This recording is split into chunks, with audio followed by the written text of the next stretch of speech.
Have you ever wondered how three women turned a simple coupon scam into a $40 million empire? And before we dive into this wild true story, partially reimagined in the film, don't forget to subscribe to the channel and hit that like button. Now, let's dive in. And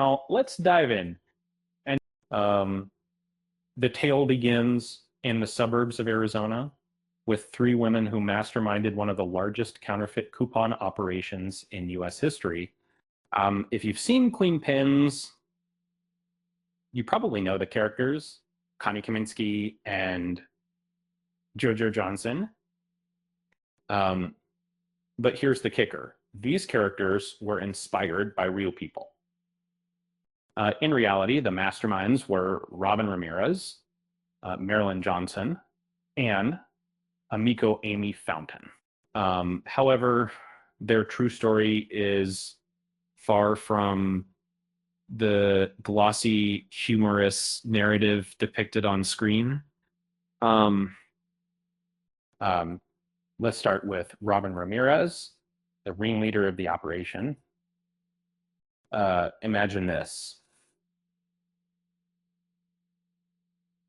In 2007, Ramirez began crafting a plan that would soon pull in millions. Her leadership skills were key, but they also set her up to shoulder most of the blame when the scheme was discovered. The operation unraveled after Procter & Gamble stumbled upon fake coupons during a internal audit. In the film, Connie Kaminsky, a fictionalized version loosely inspired by Ramirez, receives a lighter punishment than the real-life counterpart. And while the movie's Connie served just 11 months of prison time with no repayment obligation, Ramirez wasn't as lucky. She got 24 months, followed by 7 years of probation, and she's obligated to repay the defrauded companies for life. And then there's JoJo Johnson, brought to life by Kirby Howell Baptiste in the movie. JoJo's character is a mix of Ramirez's two partners, Marilyn Johnson and Amico Fountain.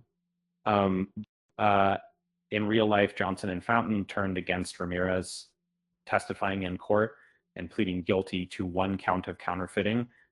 And Johnson was sentenced to 3 years probation, while Fountain received the same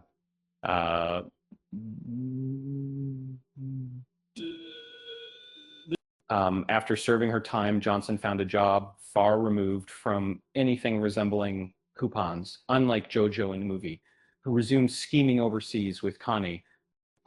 Here's where the storytelling takes creative liberties. In Queenpins, we see Connie and JoJo planning to start over in Montenegro, a country with no extradition laws, where they'll continue their coupon shenanigans. But in reality, there were no exotic reunions or second chances for the three partners. Ramirez carried the heaviest burden, her life consumed by restitution payments, while her former collaborators moved on in quieter ways. Even the movie plot itself was simplified. In real life, creating fake coupons required elaborate machinery and painstaking effort. So the movie opts to skip the technicalities, showing a more relatable and comical version of events. Additionally, while the companies in the film simply wrote off their losses, the real-world story saw Procter & Gamble aggressively pursuing their money, leading into the group's downfall. With all like the twists and turns in this story, it's clear why Hollywood decided to spice things up.